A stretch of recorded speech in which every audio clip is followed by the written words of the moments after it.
Good evening, good evening, good evening again. Welcome to another episode of Spilling Tea. I'm your host, Tiffany Daniels. We are once again going back to that horrible world known as the JRC. But before we do, the disclaimers, the trigger warnings, and a brief update that, yay, I was able to switch the clothes over to the operating dryer. I'm still annoyed. But it wasn't too much of a deviance from my regular routine to throw me into autistic fog brain, so whew, we're still doing semi-okay with the usual routine, as is right and proper. Alright folks, if you're unfamiliar with the Stop the Shocks campaign, or the campaign against the troubled teen industry, pertinent links are right there in the description box, including an article written by Neuroclastic, who is a small non-for-profit started by Autistic for Autistics. In it, they did interview over 800 ABA professionals in regards to the Judge Rotenberg Educational Center's so-called Behavior Modification Program. Now, what they wrote in that article has somehow gotten so deep under the JRC's skin that they actually threatened Neuroclastic with a defamation lawsuit if they did not remove it from the website. Neuroclastic, kind of like the rest of us, slightly older, neurodivergence, just gave them my personal favorite two-fingered salute. At least this is my headcanon. Headcanon, the two-fingered salute. And they have refused to remove it from the website, folks. So please read that article. If they are trying that bad to intimidate a fairly nude group to the neurodivergent rights movement, there's obviously a few things in there they don't want you to know. We also got linked in there Neuroclassic's GoFundMe, because unlike the JRC, we do not have access to unlimited resources, money, and power. We're just us, folks. Anything you can do to help would definitely be appreciated, alright? Alright, to the trigger warnings. When we talk about places like the Judge Rotenberg Educational Center, Agape Boarding School for Boys, or any of the schools like that, you are going to hear vivid descriptions of and catch clips of surveillance footage of people with mental health issues and disabled people being tortured and abused. If you do got young children present, please make sure to utilize the headphones. Also, folks, this channel is marked not for kids for a reason. We do use profanity and we speak on dark subjects. If your child is 16 and younger and they are watching, parental supervision is very much advised. Alright, finally, moving on to the next sentence of the next paragraph, where I feel like I'm going to be repeating myself again. To the point, folks, when it comes to the JRC and all the multiple points I've made multiple times for almost 2 decades now, I am pretty sure when I'm old, feeble, and in a nursing home, I am probably just going to shout them out of nowhere, word for word, verbatim, in my sleep. Why will we do that? Because the JRC have this thing where they never, ever, at any single point in time, actually directly confront anyone's points or challenges to their batshit insanity even once. What they do instead is they engage in repeated, badly done character assassinations, victim blaming, and a level of absolute, completely insane word salad that would even make Elaine Brednahoff blush. Okay? And considering, that's kind of really saying something, isn't it? It's not a compliment, JRC. It's not a compliment. Alright, to the new sentence. Despite EL's progress, EL's funding agency within the District of Columbia repeatedly sought to transfer EL to an alternative residential program out of the JRC over the objections of EL's family. Okay, we're going to address this. Let's start with EL's age. He is a 55-year-old, middle-aged, disabled man, JRC. You are to function as a residential school program. In such capacity, there is a very strict and limited age range that the folks who are a part of your program as students in regards to how long they're able to stay there.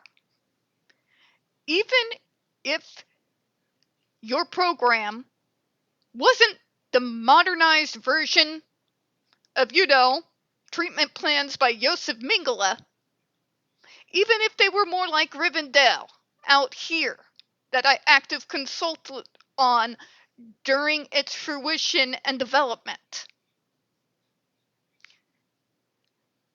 at the very most,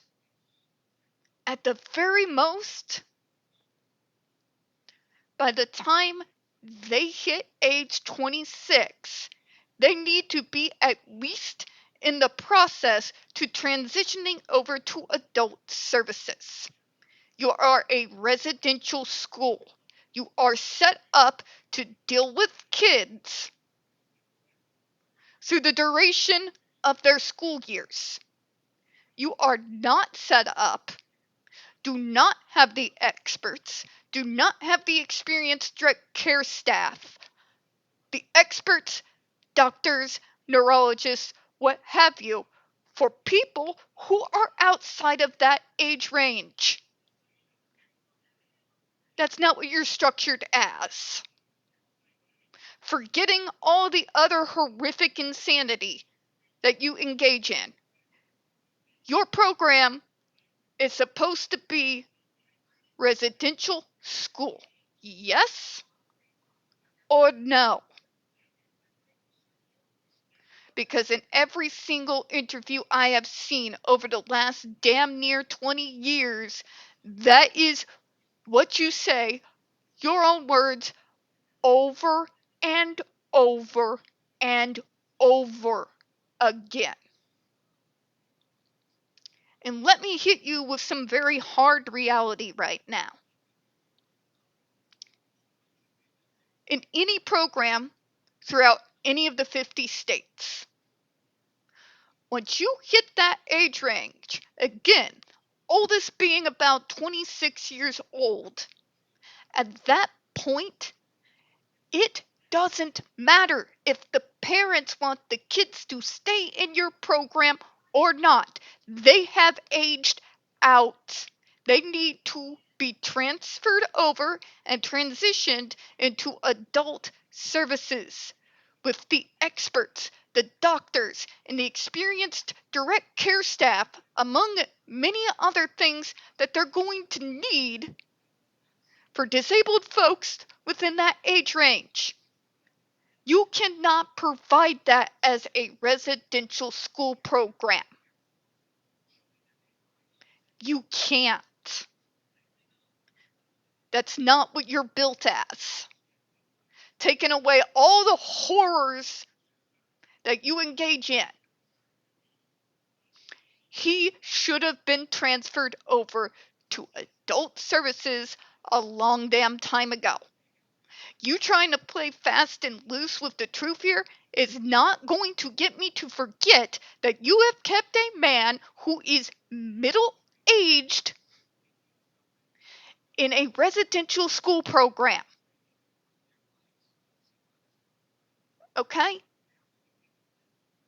In regards to funding, when we're talking about transitioning over to adult services, by the time you get, at the very most, age 26, If you want to continue to have services properly funded, then you have to get the folks transferred over to the types of services that is appropriate for their age range. This is not people calling you out for the barbaric monsters that you are. This is basic procedure. Very, very basic procedure. You cannot keep someone within a residential school setting and with all of those supports geared towards that age bracket within that type of program forever. Needs change as you age. Okay? It's the same for neurotypicals, for ableids, disabled folk, those with mental health issues, the developmentally disabled, the physically disabled, whatever the case may be, what those needs are, what services are needed, change as you age. You cannot properly serve anyone that is a middle-aged adult with supports that are geared towards kids to teenagers. Okay? How do you know if he doesn't have new issues that sometimes come with age that you all are not able to support him with because you don't have the resources, the experts, or the know-how? You don't. Because none of you are experts in regards to adult services for a gentleman of that age bracket. Okay? The District of Columbia is not being cruel and mean and horrible by, yanking EL from this life-saving medicine. First of all, spare me. That's not medicine, it's torture. Masking so you get a few less shocks is not progress, it's suppression. And it has major side effects, especially when you have to do it for long periods of time, year after year after year. That's one. Number two, even in the best case scenario, like over there in Rivendell, eventually us disabled folk, what our needs are, evolve. Just like with neurotypicals. Okay? When those service needs change, as we go on into adulthood, our services need to change as well to be better able to accommodate us in that stage of life. Period. Period. You're not being singled out, so don't play the victim and don't play the martyr. The District of Columbia did exactly what every other funding folks would do under the same situation. You hit that age, you transition over to adult services. This is no one picking on you. This is literally how this field works. Okay? Again, remember, my area of expertise is specifically within that transition era in regards to services. I know a great deal about it for a reason. Okay? I know about, at most, how old you're allowed to be before you automatically have to be transferred to those adult services. It's not an attack. It's dealing in reality. This weird popular idea that's in pop culture that somehow us developmentally disabled folks, our needs never change. It's not real. It's a fantasy. It's a lie. Everyone, yes, including us, changes what our needs are, change.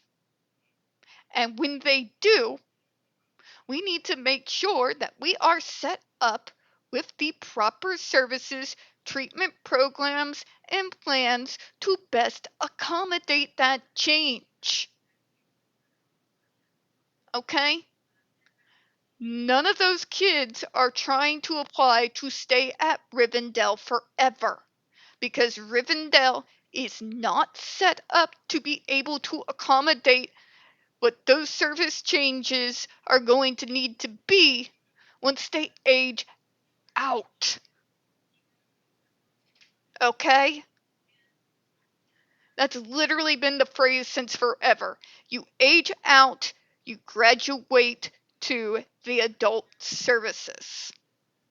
Transition usually, ideally, first starts to begin about around towards the end of freshman year high school, where you start kind of determining where things are and what that transition into adult services, whether it needs to support secondary education, going into workforce, whether it's disability and all of that. That's that time period where that slow transition over time really begins to kick off. It is prevalent throughout the entirety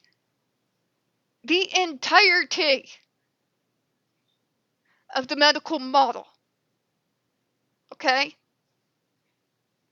So please stop insulting everyone's intelligence. The District of Columbia is not targeting you and trying to cruelly pull EL away from life-saving medicine. And let me say for the billionth time, like, but Tiffany, we could save your life and make you all social if you just let us torture you. Fucking shoot me, because I'd rather be dead than spend a single second as a part of one of your programs. When I was a teenager, that would have been doubly so. And as I'm crafty and resourceful, I'm pretty sure I would have found a way to manage it. Just saying. Saying is all. It's real simple here. This kid was aging out of the system.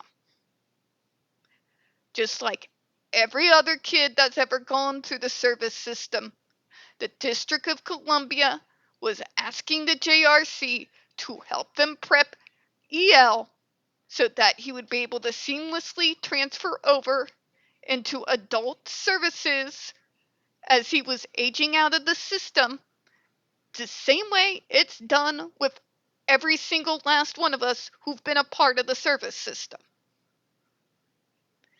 This wasn't targeting the JRC. This wasn't accusing them of all the horrific horrors they are very much guilty of. This is a natural part of being within the service system. It happens to us all. Okay? That being said, in regards to the parents objecting, that does not matter. The family can disagree all they want to. It doesn't change your kid's age. It doesn't change how the service system works. In the best of circumstances, once he hit that age of aging out, that transition over to adult services was going to happen. And it doesn't matter if they complained, whether they liked it or not. Also, by the way, 9 times out of 10, and this is due, in my opinion, to the service system not always being the best in regards to putting proper resources in parents' hands, they don't always know what's exactly going on and what the next best move is. If they think that their kid is perfect where they're at, there's going to be a natural resistance to cause any changes, in particular with us autistic kids, because we don't handle change very well. But that doesn't matter.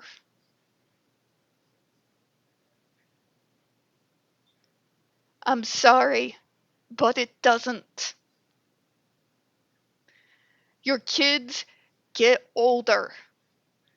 What their service needs are, as they age, are not going to be able to continue to be accommodated within a residential school setting like this. They are not set up to be able to handle that.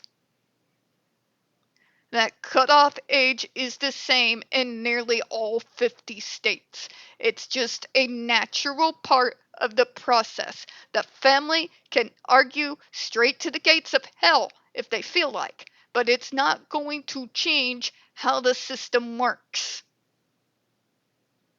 It works that way for a reason. Because service needs and support needs change as we age. Okay?